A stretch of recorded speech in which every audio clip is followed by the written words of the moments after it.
Сәлеметсіздер ме, достар? Бізге жазылуды және де бір ғана лайк түймесін басуды ұмытпаңыздар. Доллардың теңгеге шаққандағы бағамы өсті.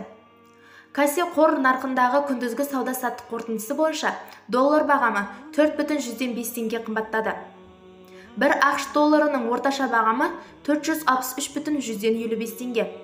Ұлттық банктің 21 қарашадағы ресми бағамы 1 долларға 459,4 теңге.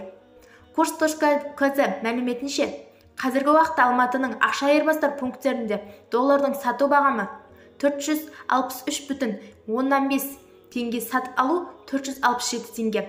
Ал Астана қаласы бойынша сатып алу бағамы 464 теңгеден болса, сатып алу құны 465,15 теңге.